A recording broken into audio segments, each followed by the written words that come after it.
A paz do Senhor, seja bem-vindo a mais uma videoaula das lições bíblicas de adulto da CPAD, a Escola Dominical, nesse quarto trimestre do ano 2023, onde nós estamos estudando a revista que tem o tema Até os Confins da Terra, pregando o Evangelho a todos os povos até a volta de Cristo. Nessa a nossa revista. Hoje nós estaremos estudando a revista, a lição de número 13, lição que vai ser estudada presencialmente no dia 24 de dezembro de 2023, né, que é a véspera do Natal. Então, muitas igrejas aí adiantaram já a lição, ou estarão dando aí em outro dia, né, devido às datas, né, no caso, essa lição 13 no dia 24, a outra lição dia 31, que é a véspera do Ano Novo, mas o que importa é que os irmãos estejam aí assistindo a aula, né, aquelas igrejas que não tiverem, porventura, né, a aula da Escola Bíblica Dominical, os irmãos estarão aí assistindo através dessas videoaulas que há aí disponíveis, né, na internet, e assim não perdendo conteúdo importantíssimo, que são aqui dessas lições a respeito de missiologia, né, tema desse trimestre. Já estamos aqui até com a lição do próximo trimestre, né, do primeiro trimestre do ano 2024, que será a revista O Corpo de Cristo, a origem, natureza e vocação da igreja no mundo. Né? Estaremos estudando o assunto de eclesiologia. Essa aqui será a revista que estudaremos no próximo trimestre. Né? Os irmãos que ainda não adquiriram, né, procurem adquirir a sua revista para estarem acompanhando também aqui, juntamente conosco, e nas escolas dominicais, nas igrejas, essa revista, esse assunto maravilhoso. Então, a lição 13, nós estudaremos no dia 24 de dezembro de 2023, ela tem o título O Propósito de Missões. O textuário se encontra na Epístola de Paulo aos Coríntios, na primeira epístola, no capítulo 9, versículo 16, onde ele diz assim: Porque se anuncio o Evangelho, não tenho de que me gloriar, pois me é imposta essa obrigação. E ai de mim, se não anunciar o Evangelho. E a verdade que aqui fala da responsabilidade que há em se anunciar o Evangelho, né? O cristão ele tem essa responsabilidade. E aí a verdade prática, né? Pregar o Evangelho a toda criatura não é uma opção, mas uma imposição divina, né? Então estaremos falando a respeito desse assunto hoje aqui, do propósito de missões, né? A nossa responsabilidade que nós temos para com isso também, vendo a questão das motivações em torno da realização da obra missionária. A leitura bíblica em classe está em Apocalipse, capítulo 5, versículos 9 ao 14. Nos façam aí a leitura, né? Nós estaremos também lendo aqui no decorrer da lição de hoje, né? Então, meus irmãos, durante o trimestre, né, nós observamos que a igreja ela é a agência evangelizadora, é a agência missionária de Deus por excelência, né? Foi escolhida por Deus para realizar essa missão aqui na Terra, né? Que é a de anunciar o Evangelho, a mensagem de salvação a todos os povos até a volta de Cristo, né? A gente vê isso na grande comissão, aí que está espalhada por todos os evangelhos e também no livro de Atos dos Apóstolos, né? Está ali em Mateus capítulo 28, versículos 18 ao 20, Marcos capítulo 16, versículo 15, Lucas 24, do 46 ao 49, João capítulo 20, versículos 21 e 22, e também Atos dos Apóstolos capítulo 1, versículo 8. Cada um dessas passagens, né, desses trechos aí, fazem referência à grande comissão, né, o chamado da igreja para evangelizar as nações. Cada um tem lá o seu significado, né, e as pessoas gostam de colocar cada um dividindo, né. Então fala da questão de Mateus, frisar o ensino, né, da palavra, o fato de fazer discípulos, né. Marcos frisa a questão do alcance, né, que é o mundo inteiro. Já Lucas fala ali do poder, né, da parte de Deus que seria derramado, né, sobre os discípulos, assim como também Atos capítulo 1, versículo 8. E João fala ali do modo, né, como o evangelho, a grande comissão deve ser realizada. E é assim como Cristo, ele foi enviado pelo Pai, ele também estaria enviando ali a sua igreja. Ele diz assim como, né? Então, nós temos aí essa função, por isso nós somos chamados de cristãos, né? Porque agimos como Cristo agiu. Então, é a responsabilidade da igreja de anunciar o evangelho a toda criatura. É um mandamento, né? Cristo, ele ordenou a sua igreja. Todas essas passagens são ordenanças do Senhor Jesus para os seus discípulos e para, consequentemente, a sua igreja. Então, com relação a essa ação missionária, a gente observa que ela tem um objetivo, que é o de fazer discípulos, né? Então, os discípulos que Jesus ele fez, eles deveriam fazer novos discípulos. E esses discípulos, consequentemente, fazer outros discípulos e assim por diante, de modo que hoje nós somos discípulos de Cristo. Hoje nós somos aqueles que também devemos fazer novos discípulos para que eles deem continuidade, e isso, como já falamos, até a vinda de Cristo. Nessas duas últimas lições a gente vai frisar bastante esse assunto aqui. A igreja ela tem a responsabilidade de anunciar o evangelho até a volta de Cristo, que é o período da igreja. Daí por diante vem a grande tribulação, depois o período do milênio, e aí o evangelho será anunciado no período do milênio a toda a terra, e aí virá o fim, né? Então a gente vê que é a responsabilidade da igreja até a volta do Senhor Jesus, né? Então a missão da igreja, né, além disso, ela pode ser dividida aí em três partes, né? A gente já falou disso até na primeira lição. A gente vê que a missão da igreja é a de proclamar o evangelho, de pregar, né? Proclamar o evangelho, que é o querigma, né? Proclamar o evangelho. É uma missão também educativa, e aí está relacionada ao discipulado, ao ensino, ao doutrinamento, né, da palavra de Deus, e também está relacionada a missão a parte social, né? Há uma parte social também nessa missão da igreja. Então ela tem essa parte da proclamação do evangelho, a pregação, o ensino e a parte social, né?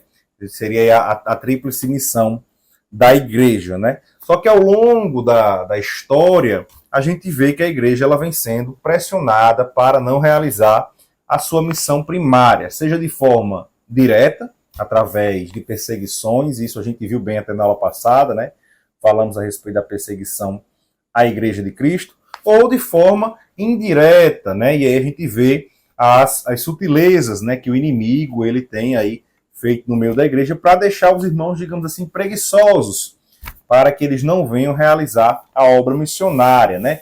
Ou mesmo tentando convencer a eles de que não é preciso evangelizar, de que não é preciso fazer a obra missionária, todos já estão salvos, não é preciso fazer isso. E são formas que o inimigo se utiliza aí de impedir, né, a proclamação do evangelho, impedir que a igreja ela realize, ela faça a sua missão para a qual foi designada, né? Só que a gente deve estar ciente, né, de que a ordenança da grande comissão ela continua válida e é a tarefa primária da igreja e também responsabilidade de todos os cristãos, né? Porque muitos talvez digam, a missão ela está reservada somente para os missionários, para os pastores, para os obreiros da igreja. Não, a missão ela é responsabilidade de todo cristão. Todo cristão tem responsabilidade para com a obra missionária. E existem várias formas, nós já falamos aqui ao longo do trimestre, de se fazer missão. Seja indo, né, fazer diretamente ali a missão, e aí quando a gente fala de missão transcultural, né, a gente fala de algo que é um chamado específico, então nem todos irão, mas na missão local, né, na evangelização local, todos são convidados a participar, e a gente vê, né, então aí essa responsabilidade sendo realizada pelos cristãos, tanto indo, como também orando e também contribuindo. São os modos de se fazer missão, né? Indo, contribuindo ou orando, né? Contribuindo financeiramente, né? Então a gente vê que são formas de se realizar a missão e que a igreja ela tem esse privilégio. É um privilégio que a igreja tem de poder fazer missões. E essas lições que nós temos visto ao longo desse trimestre são lições que têm despertado a igreja, conscientizado a igreja da importância que ela tem nessa relação com o missionário, né? Na relação como eu já falei, né? Quando falamos da questão de oração e de contribuição, de orar pelo missionário, de orar por missões, de contribuir com o missionário, de contribuir com a obra missionária, né? E se sentir, né, esse ardor no coração e for vocacionado por Deus, chamado por Deus para ir e fazer missões, uma missão específica. Então, se for vocacionado por Deus para isso, se levantar prontamente e realizar essa missão. Então, na lição de hoje, dando continuidade, né, a gente aqui fez esse resumo do que nós temos visto ao longo do trimestre, nós daremos então continuidade e finalizando já, né, esse trimestre, essa lição 13 e a lição 14, são lições aí que se complementam, né, e aí a gente vai estar na lição de hoje abordando aí o propósito de realizar a obra missionária, né, primeiro ressaltando, né, aí o alcance das missões, que é universal, já que o sacrifício de Cristo ele foi feito por todos, então Jesus morreu por todos, nós devemos pregar a toda criatura, né? Aquele que crê e for batizado será salvo. E aí, diferenciando também, né, as motivações, né, as motivações que podem ser motivações erradas, equivocadas, ou motivações corretas para se realizar a obra missionária, né? A gente vai estar aqui separando e também respondendo aqui algumas perguntas que o autor mesmo aqui propõe nessa lição de hoje, né, para verificar se realmente nós estamos dispostos a cumprir com a nossa responsabilidade na grande comissão, né? E claro, conscientizando-se, né, de que a participação do cristão na obra missionária, em missões, não é uma escolha, mas sim uma ordem divina, né? Como o autor deixa bem claro aqui já na verdade prática, né? Não é uma opção, mas uma imposição divina. Então, meus irmãos, o propósito de Deus, desde a queda do ser humano, ali no Jardim do Éden, a gente vê ali no livro de Gênesis, é o de redimir o homem, é o de salvar o homem, é o de levantar o homem e trazer a humanidade para próximo de si. Então Deus, ele é vida, o homem distante de Deus, ele está caminhando rumo à morte. Deus quer salvar o homem dessa morte eterna, né? Trazendo para próximo dele, trazendo para próximo da vida, né? Então, para cumprir com esse propósito de Deus, com essa missão de Deus, que é a Missio Dei, né? Como a gente já tem falado ao longo do trimestre, a missão de Deus é essa, é redimir a humanidade, é a redenção da humanidade. E para cumprir com essa missão, para cumprir com esse propósito, ele envia o seu próprio Filho, no caso é o próprio Deus fazendo carne, habitando aqui entre nós, derramando o seu sangue por todos, né? Sendo sacrificado ali na cruz do Calvário, porque sem derramamento de sangue não há remissão de pecados, como fala o escritor aos Hebreus, né? E a gente vê então ali, né, João falando disso, né, João capítulo 3,16, para muitos é o texto áureo, né, da Bíblia, né? João 3,16, Deus amou o mundo de tal maneira que enviou o seu Filho unigênito para que todo aquele que nele crê não morra, não pereça, mas tenha vida eterna. Então Deus envia o seu Filho, e ele envia o seu Filho sendo nós ainda pecadores. Deus nos amou sendo nós ainda pecadores, como Paulo fala dos Romanos, no capítulo 5, versículo 8, né? Deus, ele nos amou, sendo nós ainda pecadores. Ele prova o seu amor para conosco, né? Tendo Cristo morrido por nós, sendo nós ainda pecadores. Também lá, João, né, na primeira epístola, no capítulo 2, versículo 2, ele fala que ele é a propiciação pelos nossos pecados, né? Ele falando ali para aquela igreja, né? E ele diz, não somente pelos nossos, mas também pelos de todo o mundo. Então você vê que a morte de Cristo, o sacrifício de Cristo, o sacrifício expiatório para redimir o homem de seus pecados, separar o homem ali dos pecados e trazer para próximo de Deus. Esse sacrifício foi por toda a humanidade, né? Então, por causa do sacrifício de Cristo, hoje, o homem caído, ele tem a possibilidade de, reconhecendo, né, o seu estado pecaminoso, receber de Deus o perdão dos seus pecados e, dessa forma, alcançar a vida eterna através de Cristo Jesus. Né? Essa é a promessa que ele nos fez, né? Como João mesmo diz. Né? Então, a redenção é o que o homem tem de buscar na sua vida. A salvação. Porque nada mais importa. Não importa o que nós conseguimos aqui na Terra, se nós, no final, não formos salvos da morte eterna. E isso nós só conseguimos a partir da aceitação de Cristo Jesus, aceitação do seu sacrifício, reconhecimento do nosso estado, que nós precisamos dele, e aceitando, aí sim, nós receberemos perdão da parte de Deus e a vida eterna em Cristo Jesus. E assim, né, então, a vitória sobre a morte eterna, ela já está garantida em Cristo Jesus. Né? Nós sabemos que um dia todos aqueles que aceitam Cristo por meio da fé, eles estarão diante dele, ali, adorando, né? Como a gente vê na leitura bíblica em classe, aqui em Apocalipse capítulo 5, nos versículos 9 ao 14, né? Vamos fazer aqui a leitura para a gente ver, ó. Diz assim, ó: e cantavam um novo cântico, dizendo: digno és de tomar o livro e de abrir os seus selos, porque foste morto, e com o teu sangue, isso aqui falando de Jesus, compraste para Deus homens de toda tribo e língua e povo e nação, né? Falando toda tribo, língua, povo e nação, né? Toda etnia. Jesus, ele morreu para salvar toda a humanidade. Aquele que aceita a Cristo recebe, então, a salvação. Claro que existe isso, né? Nem todos serão salvos. Serão salvos aqueles que aceitarem esse sacrifício de Cristo. Mas ele oferece essa oportunidade a toda a humanidade. E aí diz, né? E para o nosso Deus os fizeste reis e sacerdotes, e eles reinarão sobre a terra. Aqui já falando mais à frente, já no período do milênio, né? E olhei e ouvi a voz de muitos anjos ao redor do trono, e dos animais, e dos anciãos. E era o número deles, de milhões, e milhares de milhares, que com grande voz diziam: digno é o Cordeiro que foi morto de receber o poder, e riquezas, e sabedoria, e força, e honra, e glória, e ações de graças. Né? Aqui você vê um louvor, né, ao nosso Deus Todo-Poderoso, um louvor ao Senhor Jesus pelo seu feito. E diz: e ouvi a toda criatura que está no céu e na terra e debaixo da terra, e que está no mar, e todas as coisas que neles há, dizer.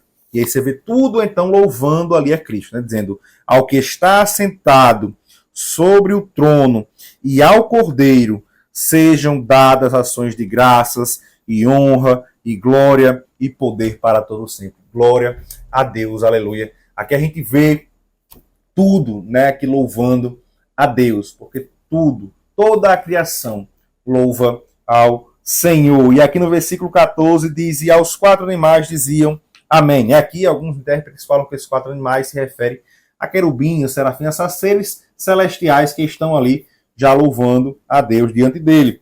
E diz: e os 24 anciãos prostraram-se e adoravam ao que vive para todo o sempre. E aqui em relação aos 24 anciãos, os intérpretes eles falam que se refere aos salvos em Cristo Jesus, né? Tanto aqueles do Antigo Testamento, referente ali às 12 tribos, né? Como também os do Novo Testamento, representados pelos 12 apóstolos de Cristo. Então, aqui esses 24 fazem referência àqueles que são salvos na pessoa do Senhor Jesus, né?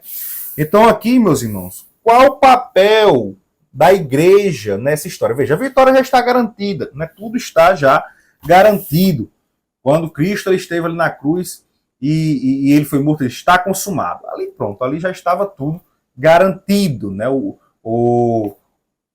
A plenitude dos tempos havia chegado, o sacrifício havia sido feito, um sacrifício perfeito, único e eterno, e ali estava tudo já consumado. A vitória foi garantida ali, naquele momento. A vitória sobre o quê? A vitória sobre a morte eterna. E esses daqui que estão diante de Jesus, louvando eternamente, são aqueles que escaparam ali da morte eterna, né? Aqueles que escaparão do juízo final, né? Então, entenda, né? A gente fala de morte eterna, a gente fala de um estado de existência, as pessoas continuarão existindo distantes de Deus, num sofrimento eterno. Né? Isso é algo triste, é algo que ninguém quer. Então, a nossa função como igreja é a de anunciar o evangelho a todos os povos, a toda criatura, a todos que nós conhecemos, a todos que estiverem diante de nós, para que o máximo de pessoas estejam ali presentes naquele dia, louvando ao Senhor Jesus. Essa é a nossa função como igreja. O nosso papel como igreja é fazer as pessoas chegarem próximas de Deus. Nós queremos isso, por isso a igreja ela precisa ter amor pelas almas. Aquele que é crente, aquele que é cristão, ou se diz cristão, e não tem amor pelas almas, e não quer que as pessoas sejam salvas, ele está precisando rever os seus conceitos, porque cristão ele não é. Então esse é o nosso papel Essa é a nossa função como igreja, ao longo, né, do período aí que há até a volta de Cristo. Nós devemos anunciar o evangelho até que Cristo venha, né? E aí haverá, né, claro, no arrebatamento, né? Aí, após o arrebatamento, haverá a grande tribulação, depois o período do milênio, ali ainda haverá a pregação do evangelho, tanto durante a grande tribulação, como durante o período do milênio. Mas isso daí já não fala mais da igreja. Por quê? Porque a igreja já foi arrebatada. A igreja já foi glorificada. A igreja já estará com Cristo para todo sempre. Então, quando se fala de igreja, é até a volta de Cristo, que é o que compete a nós. Nós estamos aqui tratando, né? Eu estou falando com a igreja de Cristo, quando eu estou falando nesse vídeo. Mas, quando findar ali, né, o estado da igreja, né, do tempo da igreja, né, com o arrebatamento dela, ainda haverá a proclamação do evangelho do reino. Isso a gente vai estar falando até na próxima aula, né, assunto mais da próxima aula, né, a continuação da pregação, até que todo o evangelho seja pregado a toda a criatura, a todo o mundo, e aí virá o fim, né, e aí que é o período do milênio, né, e aí depois do milênio, Satanás vai ser solto, depois vem o juízo final, e aí é o fim, né? O fim do mundo, né? E aí haverá novos céus, novas terras, né? Nova terra, e virá o estado perfeito e eterno, né? Então, como nós já falamos bastante ao longo, né, desse trimestre, né, vale ressaltar novamente que o evangelho deve ser pregado a todos os povos, né? E aí quando a gente vai lá para Mateus capítulo 28, e a gente vê ali Jesus falando para ir pregar a todas as nações ali, o termo em grego é etnos, né? E etnos significa os povos, né? Seriam as etnias, né? Então são todos os povos. Então quando Cristo fala de pregarmos, devemos pregar a todos os povos, a toda criatura, independente de onde ele esteja. E todo ser humano precisa de Cristo. E a expiação, então, ela tem um alcance universal, né, porque Cristo morreu por todos. A gente vê Paulo escrevendo ali a Tito, no capítulo 2, versículo 11, ele fala, Cristo morreu por todos os homens, mas ela só é efetivada na vida daquelas pessoas que aceitam a Cristo por meio da fé, né, como ele fala lá também, Paulo, em Efésios, no capítulo 2, versículo 8, nós somos salvos por meio da graça, por meio da fé. E também fala em Romanos, no capítulo 10, versículos 9 e 10, né? A forma de nós sermos salvos, nós devemos acreditar que Cristo ele foi morto, né? E também devemos confessá-lo com a nossa boca, né? Para receber a salvação, confessá-lo como Senhor de nossas vidas, né? Romanos capítulo 10, versículos 9 e 10. Então, vemos que apesar de Cristo ter morrido por todos, mas só recebem a salvação aqueles que acreditarem nele, né? Por isso que a igreja tem um papel de explicar tudo isso para aquelas pessoas que ainda não aceitaram a Cristo. Essa é a missão da igreja, né? Levar o evangelho para essas pessoas que ainda não sabem disso. E além disso, nós devemos aqui destacar o caráter da urgência na pregação do evangelho, né? Já que a volta de Cristo ela é iminente. Né? O que é iminente? Ela está próxima de acontecer, né? Pode acontecer a qualquer momento, né? Então, se nós não anunciarmos o evangelho, as pessoas não terão a oportunidade de serem arrebatadas junto com a igreja, né? E terão de passar aí pela grande tribulação. Isso para os que ficarem vivos, né? E para os que morreram ou irão morrer sem Cristo, irão passar aí pelo juízo final, né? Serão condenados no juízo final. Né? Então, que a gente vê, fala do dia do Senhor, né? E são eventos, né, que irão ser desencadeados após o arrebatamento da igreja. Então, sofrerão a ira de Deus no dia do Senhor aquelas pessoas que não aceitaram a Cristo. E aí findará com o juízo final, né? Então, nós não queremos que as pessoas passem por esses eventos. Nós não queremos que as pessoas sofram com isso. Então, nosso papel, a nossa função é a denunciar o evangelho para essas pessoas, para que elas não venham sofrer com isso. Nós devemos ter amor pelas almas, para que as pessoas não passem por isso. Nossa função é a denunciar o evangelho para que as pessoas não venham sofrer e, ao final, serem condenadas eternamente, né? Infelizmente, muitas pessoas hoje não acreditam mais na realidade espiritual, né? E também muitos aí acham que Deus, por ser amoroso, ele irá no final salvar a todos, né? Vai conceder a salvação a todos. Tem muitos aí que é o universalismo, né? Tem muitos aí que até no extremismo já diz que no final Deus vai salvar até Satanás e os demônios. Ninguém vai ser condenado, todo mundo vai ser perdoado. Não é assim, meus irmãos. Deus é amor e, veja, não é massa. E Deus é justiça. E uma coisa não se opõe à outra. Então a justiça de Deus, ela, quando acionada, concede a retribuição conforme aquilo que nós fazemos. Deus não pode ser injusto. Deus é justo. Então aqueles que rejeitam a ele receberão, e isso a gente vê ao longo da Bíblia. Isso daí não preciso explicar, isso a gente vê ao longo da Bíblia. Receberão ali justamente a sua condenação. Nós também deveríamos receber a nossa condenação. Só não a recebemos porque Deus foi misericordioso para conosco e nos concedeu a oportunidade de ter a salvação. E aí nós fizemos a escolha de aceitar a Cristo e ter o perdão dos nossos pecados. Isso é uma escolha, é um reconhecimento. E aí quando fazemos isso, recebemos a salvação da parte de Deus, pela graça, pela fé. Mas aqueles que não fazem isso, aqueles que não tomam essa posição, que rejeitam a Deus até o fim de suas vidas, e morrem rejeitando a Deus, esses, infelizmente, receberão ali a condenação no juízo final. É o que a Bíblia fala. Não é o que nós queremos, é o que a Bíblia fala. Nós, pelo contrário, nós queremos a salvação das pessoas. Por isso anunciamos o Evangelho por meio das missões. Né? Esse pensamento aí do universalismo tem sido difundido pelo inimigo até mesmo dentro da igreja. Né?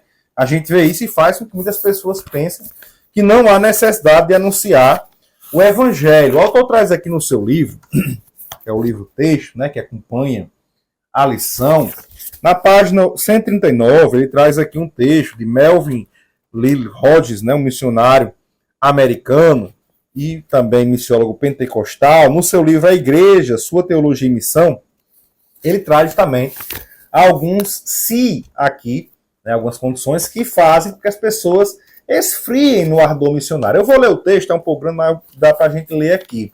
Ele diz assim, ó, se os pagãos não estão realmente perdidos e sem Cristo, aí continua, se eles, de alguma forma, de alguma maneira, conseguem chegar ao céu sem aceitar a Cristo, se o pecado for considerado como elemento residual, resultante de instintos animais, tidos como ancestrais do homem, e não fruto da rebelião deste contra Deus, se o inferno ocorre nesta vida, ao invés de ser a realidade, de uma realidade após a morte, se os pagãos já pertencem ao reino de Deus e seu culto pagão é um meio de Deus preparar o paganismo para o futuro reino de Deus, ao invés de ser idolatria e culto demoníaco sob julgamento divino, se algum dia, somente porque Deus é amor, o homem, por acaso, se achar na glória, tenha ou não o recebido como seu salvador, então ele coloca todas as condições, né? Vários se aqui que ele traz. Aí ele diz, então, por que pressa na obra missionária? Né? Se tem tudo isso aí, se tem toda essa facilidade, se no final todo mundo vai ser salvo, por que pressa na obra missionária? Aí ele diz, todos esses conceitos extinguem o fervor evangélico da igreja no cumprimento da sua missão. Tudo isso vem, então, atrapalhando a obra missionária. Todos esses pensamentos, e são pensamentos difundidos dentro da igreja. Dentro da igreja tem gente com esse tipo de pensamento. E vem aí acabando com o fervor missionário. E aqui, meus irmãos, no tópico 2, né, a lição de hoje é uma lição curta, tem apenas 2 tópicos, o autor traz uma série de questionamentos, né, ele traz aqui 5 perguntas, para saber como é que está o nosso empenho na obra missionária, né? Ele pergunta assim, ó, é o tópico 2.1, né, na lição.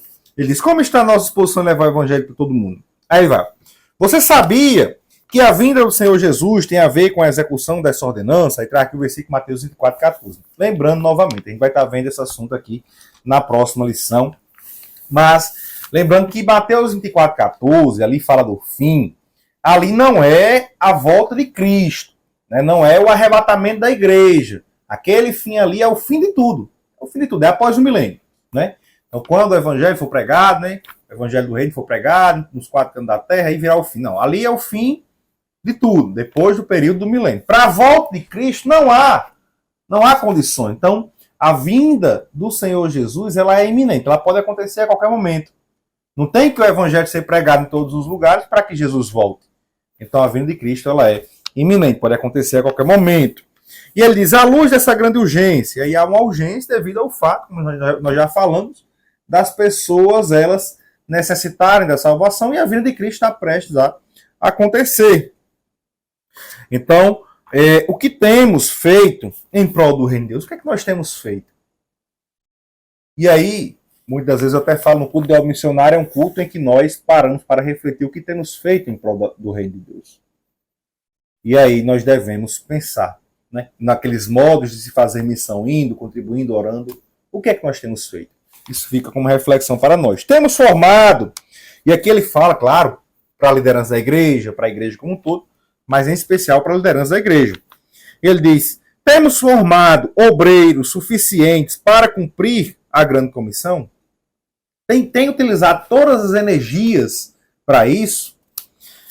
E os jovens crentes, aí aqui já para um grupo na igreja, né, os jovens têm mais vigor, eles enxergam a grande urgência desse trabalho? E claro, porque os campos já estão brancos aí, já estão para serem ceifados. Será que os jovens, que serão o futuro da igreja, enxergam a urgência desse trabalho para dar continuidade à pregação do evangelho? Importante observar isso. Porque às vezes aqueles que estão hoje na liderança se importam, mas não estão ensinando para os jovens que eles também devem se importar. E é importante haver esse ensinamento. E aí ele diz também, estamos prontos para dar a vida por essa grande obra? E essas são as perguntas, essa daqui finaliza, né? E aqui é importante, essa pergunta aqui é fundamental. Como eu digo, nem todos nós morreremos por causa do evangelho. Dificilmente alguém no Brasil morrerá por causa do evangelho, pelo menos até esse momento. Por causa do evangelho, morrerá. Mas existem pessoas aí fora dando a sua vida por causa do evangelho. Então nós, apesar de possivelmente não iremos morrer por causa do evangelho, nós devemos estar prontos para dar a vida por causa do evangelho. Porque só seremos salvos se estivermos prontos para morrer pelo evangelho. Jesus diz, ser fiel até a morte, dar-te-é a coroa da vida. Nós só receberemos a coroa da vida. Só estaremos lá naquele grande dia, né? Quando a gente fez aqui a leitura aqui de Apocalipse capítulo 5, a partir do versículo 9, nós só estaremos ali, naquele grande dia, recebendo a coroa da parte de Cristo, se nós estivermos preparados para morrer por Ele. E aí é onde está. Ele sabe disso. Não precisa você dizer que está. Ele sabe se você está preparado para morrer por Ele. Então o que nós temos que entender é que a grande comissão, ela é um mandamento. E aí nós vimos isso aí em vários versículos, já falamos aqui, né, dos evangelhos, Mateus, Marcos, Lucas e João, e também Atos dos Apóstolos, o mandamento de Cristo para com a grande comissão. É uma obrigação de todo salvo. Está lá Paulo, né, em 1 Coríntios capítulo 9, versículo 16, como a gente já leu aqui, né? E ele fala, ai de mim se não anunciar o evangelho. É uma obrigação que é imposta sobre ele, né, e sobre todos nós como cristãos. É também um dever. Veja o que Paulo diz a Timóteo, né, na segunda epístola a Timóteo, quando Paulo está escrevendo a ele, no capítulo 4, no versículo 2, Paulo diz assim a Timóteo, que pregues a palavra. Né, ele começa o versículo 1, o cara dizendo, conjure-te, né, pois diante de Deus, né, que pregues a palavra, instes a tempo e fora de tempo, redargas, repreendas, exortes com toda longanimidade e doutrina. Então aqui Paulo diz aí, olha Timóteo, você tem que fazer isso.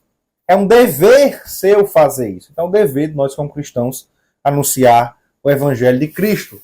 E além disso tudo, é um privilégio que nós temos, né? Como a própria Bíblia diz, os anjos quiseram fazer isso, mas ficou para nós anunciar o evangelho. E Paulo diz, 1 Coríntios 3,9, porque nós somos cooperadores de Deus, né?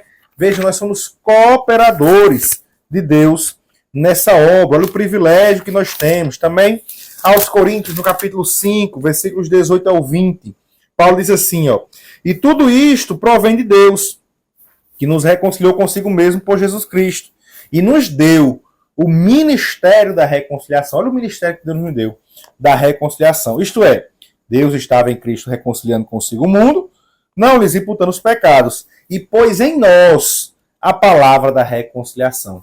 Aí no versículo 20 ele diz, de sorte que somos embaixadores da parte de Cristo, como se Deus por nós rogasse. Rogamos-vos, pois, da parte de Cristo, que vos reconcilieis com Deus, né? Então aqui é a nossa função, né? E Paulo está dizendo, rogamos, pois, da parte de Cristo, que vos reconcilieis com Deus, né? Que é a nossa função, é levar a reconciliação às pessoas como embaixadores de Cristo, como cooperadores dele nessa grande obra. Sabendo que nós não vamos sós, né? Como Marcos diz lá, Marcos 16, 20, Cristo ele ia acompanhando lá os seus discípulos, né? Cooperando com eles, né? E hoje também Cristo está cooperando conosco, com os missionários que vão até os outros países. Muitas vezes diz, o missionário foi lá só. Ele foi com Cristo. Cristo está ali com ele, né? E além da nossa responsabilidade, é importante a gente avaliar também a motivação, né, ao se realizar a obra missionária. Nós já falamos até em lições anteriores a respeito disso. E o missionário Roger Greenway, em seu livro Ide e Fazer Discípulos, uma introdução às missões cristãs, no capítulo 3 do seu livro, ele fala a respeito dos motivos para missões. O autor também traz aqui no seu livro texto, né, alguns trechos aí desse livro de Roger Greenway, Ide e Fazer Discípulos, uma introdução às missões cristãs. Aí lá no capítulo 3 ele vai falar, indicar ali motivos errados e motivos corretos para se realizar a grande comissão. E aqui ele cita alguns motivos errados, né, em se tornar missionários, e ele diz, ó, que pode ser o desejo de ser admirado e louvado por outros, é um motivo errado de querer fazer missões, né, querer aparecer, né, ser admirado por outros, ser louvado por outras pessoas. Infelizmente tem pessoas que estão com esse motivo. A busca por autorrealização, né, sem levar em consideração o esvaziar-se de si mesmo, né, aquelas pessoas que acham que realizando aquela obra, aquela missão, elas estão fazendo algo para elas mesmas, né, estão se realizando naquilo ali.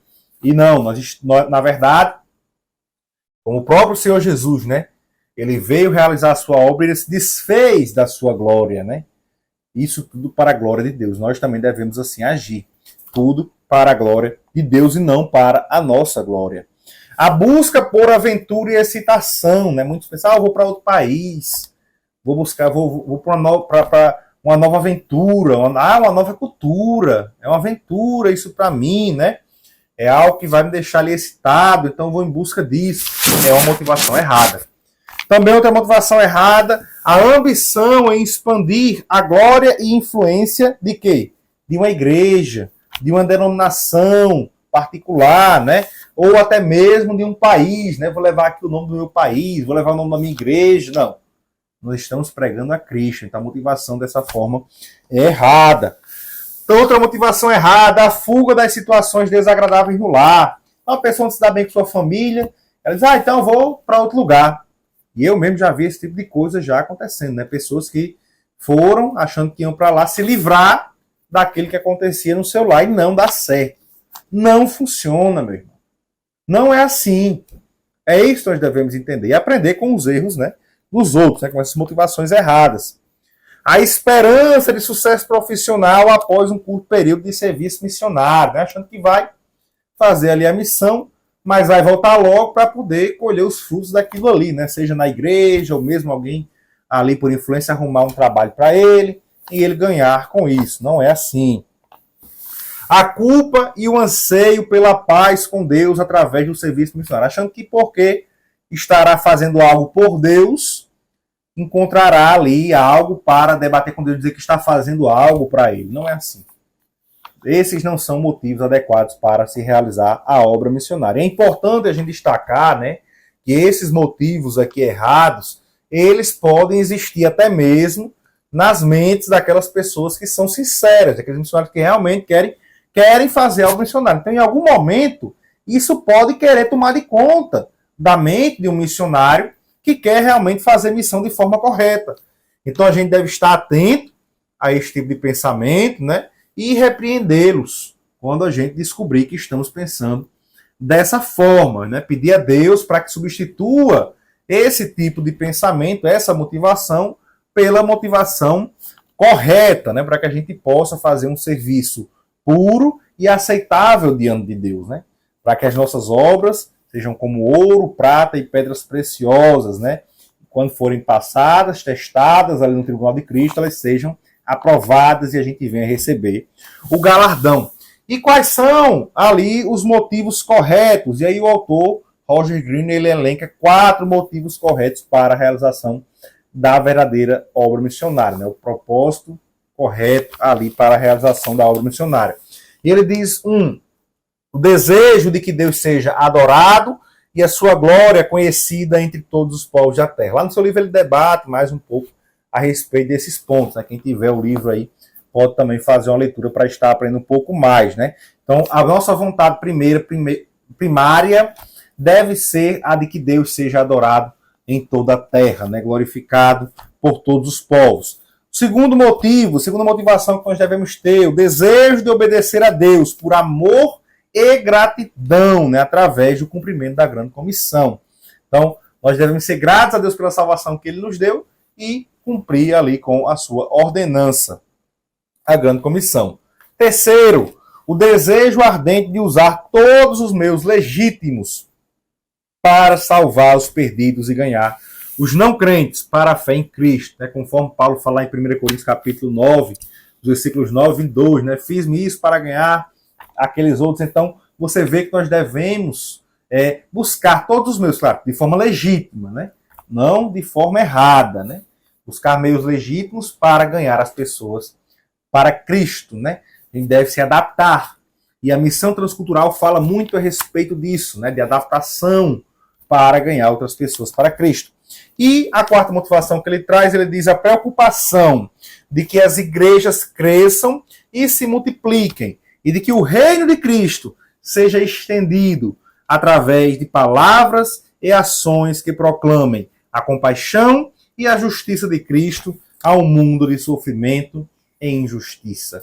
Então a gente tem a situação comum está hoje, e aí o verdadeiro missionário, aquele que tem a motivação correta, ele se preocupa com essa situação e quer levar Cristo, que vai trazer compaixão, que vai trazer justiça para a vida dessas pessoas. Então aqui na conclusão, para a gente finalizar a lição de hoje, o autor diz assim: há um propósito divino quanto a proclamar a mensagem de salvação ao pecador. Não podemos, então, desviar 1 milímetro desse santo propósito, que é o propósito aqui de missões, a motivação correta, que é a de pregar o evangelho a toda criatura. De fato, evangelizar não é uma opção. Pelo contrário, é uma imposição divina como resultado do que o Senhor Jesus fez em nossas vidas por intermédio do Espírito Santo. Portanto, preguemos a boa notícia para todo pecador e em qualquer lugar em que ele se encontrar. Esse é o mais nobre e sublime propósito da Igreja de Cristo. Na próxima lição, lição 14, dia 31 de dezembro, nós estudaremos ela. Ela terá o título Missões e a Volta do Senhor Jesus. Estaremos concluindo o nosso trimestre, né? Então, os irmãos que ficaram até aqui conosco, eu agradeço aos irmãos. Então, peço que curtam também esse vídeo, né? Compartilhem eles com seus amigos, com seus familiares, com os irmãos da igreja, para que eles possam crescer na graça e no conhecimento do Senhor Jesus. E como eu sempre digo, né? Neste domingo, participe presencialmente da Escola Bíblica Dominical. Que Deus abençoe a todos, em nome de Jesus.